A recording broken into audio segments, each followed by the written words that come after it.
supaya Tuhan bisa masuk ke dalam hatimu dan Allah Roh Kudus akan menolong engkau.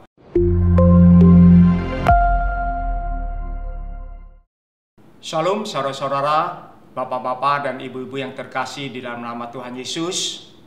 Saya percaya saudara pasti dalam keadaan luar biasa. Amin. Baik, saya akan bagikan tema sharing saya hari ini adalah berani untuk memulai. Saya akan bacakan Hakim-Hakim 10 ayat 18. Hakim-Hakim 10 ayat 18, di mana perikopnya adalah Israel ditindas oleh Bani Amon. Ayat 18, maka para pemimpin bangsa di Gilead berkata seorang kepada yang lain, siapakah orang yang berani memulai peperangan melawan Bani Amon itu? Dialah yang harus menjadi kepala atas seluruh penduduk Gilead. Saya ulangin lagi, siapakah orang yang berani memulai peperangan melawan Bani Amon itu, maka dia akan menjadi seorang pemimpin yang luar biasa. Akhir-akhir ini kita mendengar kata-kata virus COVID-19. Kata-kata ini itu viral sampai ke seluruh dunia. Dan bahkan kata-kata ini melulu lantakan harapan dan impian setiap orang, saudara-saudara. Pengusaha yang tidak berhasil, mereka tidak berani lagi untuk memulai usaha. Para pekerja yang kena PHK, mereka tidak berani untuk memulai suatu usaha. Mereka penuh dengan ketakutan. Hari ini saya mau sarankan kepada bapak-bapak, ibu-ibu, dan saudara-saudara sekalian, kita harus pintar mengelola seluruh pola pikir kita. Kelola pikiran kita ke arah yang baik. Kita harus memiliki pola pikir yang baik. Saya ambil satu contoh, ya. Orang yang bekerja mencari uang dengan orang yang bekerja melayani atasannya. Orang yang bekerja karena memiliki pola pikir mencari uang, saya mau kasih tahu ini salah. Begitu juga pengusaha berusaha karena mencari keuntungan, ini juga salah. Kita harus memiliki pola pikir yang benar. Bagaimana? Pengusaha berusaha harus melayani bawahannya. Seorang pekerja harus melayani atasannya. Kenapa seperti gini, saudara?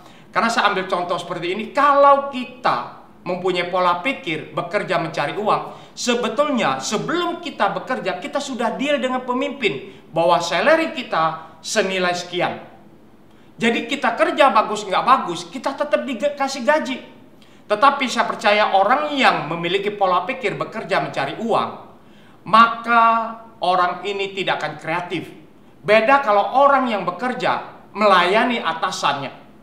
Maka apa saja yang dia lakukan selain job desk yang sudah ditentukan, dan dia akan melakukan dengan hasil yang sempurna. Nah, pada saat ada kenaikan gaji, saudara pasti bisa menjawab. Pada saat ada kenaikan gaji, maka orang yang memiliki pola pikir bekerja melayani atasannya pasti lebih tinggi daripada orang yang pertama. Begitu juga pada saat terjadi krisis seperti saat ini, maka yang di-PHK-kan adalah orang yang pertama. Nah, orang yang melayani atasan adalah pasti mempunyai integritas yang sangat tinggi. Orangnya pasti jujur. Dan saya percaya dia tidak akan berkata-kata dengan munafik. Apa yang dia pikirkan dengan apa yang dia ucapkan pasti sama. Apa yang dia ucapkan dan apa yang dia katakan itu juga pasti sama. Perbuatan dan ucapan itu sama. Lalu saudara, bagaimana supaya kita berani memulai sesuatu yang bisa mengubah pola pikir kita? Saya mau saya mau berikan satu video kepada saudara. Kalian boleh lihat.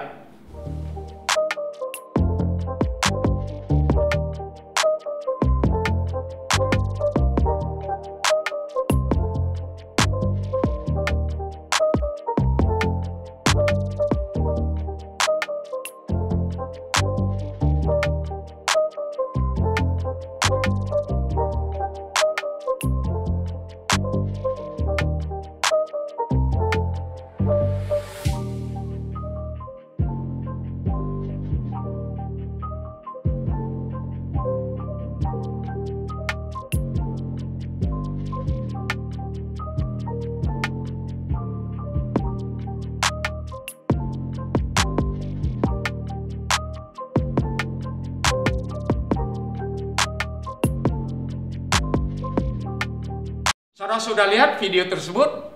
Itu adalah gaya Abdul Jabbar pada tahun 80-an. Waktu saya masih muda, 40 tahun yang lalu. Saya adalah seorang olahraga yang suka sekali dengan basket. Dan gaya itu 40 tahun yang lalu, saya suka sekali. Dan saya punya pola pikir bahwa saya tidak mungkin mengikuti gaya Abdul Jabbar. Karena sulit sekali gayanya. Sehingga saya tidak mengulanginya. Pada saat PSBB, saya banyak waktu berolahraga. Dan saya kembali coba tiru gaya Abdul Jabbar. Setelah kalian lihat video klip itu, dan ternyata berhasil. Coba dulu saya waktu muda, saya belajar dan dikasih lagi seorang pelatih NBA. Mungkin ceritanya udah lain. Saya mungkin sudah tidak ada di sini lagi. Baik, dari yang saya dapatkan dari latihan saya itu, maka saya mendapatkan dua yang saya bisa bagikan kepada saudara. Pertama, jangan menyesalin keadaan sekarang. Kenapa tidak dari muda saya berlatih seberat seperti ini? Apakah ini sudah terlambat? Saya mau kasih tahu, belum terlambat sekali. Keberhasilan tidak melihat apakah engkau masih muda atau tua. Asal engkau ada niat dan mau melatih diri kamu menjadi apa yang kamu kehendakin, lalu sambil kamu berdoa minta pertolongan Tuhan, saya percaya kalian akan sanggup melakukannya.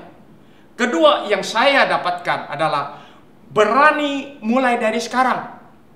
Bukan menyesalin, bukan nanti, atau bukan besok. Kapan? Yaitu sekarang. Kita harus berani memulainya saat ini.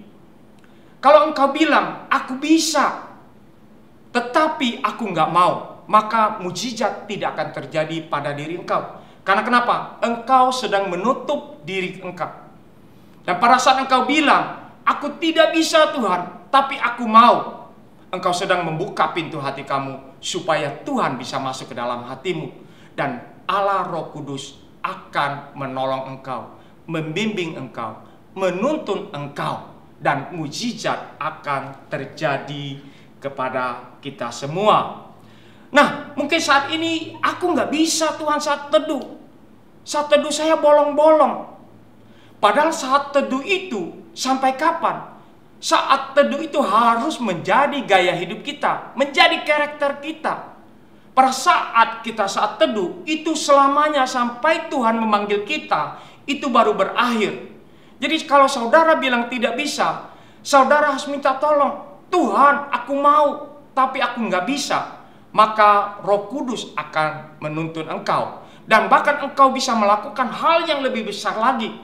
Kenapa? Dasar firmannya apa? Saya akan bacakan kepada saudara Yohanes 14 ayat 12. Aku berkata kepadamu, sesungguhnya barang siapa percaya kepadaku, ia akan melakukan juga pekerjaan-pekerjaan yang aku lakukan. Bahkan pekerjaan-pekerjaan yang lebih besar daripada itu, sebab aku pergi kepada Bapa. Jadi saudara, kalau saat ini saudara bilang tidak bisa melakukan, maka ayo datang kepada Tuhan. Engkau akan terkaget-kaget melihat talenta yang engkau ada. Sekali lagi terima kasih, Tuhan berkati. Mari kita satukan hati, saya akan berdoa buat saudara-saudara. Bapa Surgawi, Allah Roh Kudus, pada hari ini kami datang mengucap segala syukur atas semua yang sudah kau perbuat dalam setiap kehidupan kami Tuhan. Biarlah Tuhan apa yang sudah sampaikan itu menjadi rema buat setiap orang yang mendengarnya. Tuhan, kadang mereka mau tapi tidak mampu. Pada hari ini juga aku berdoa kepada Engkau Allah Roh Kudus, bimbing mereka, tuntun mereka, tolong mereka ya Bapa. Dalam nama Yesus, haleluya, amin.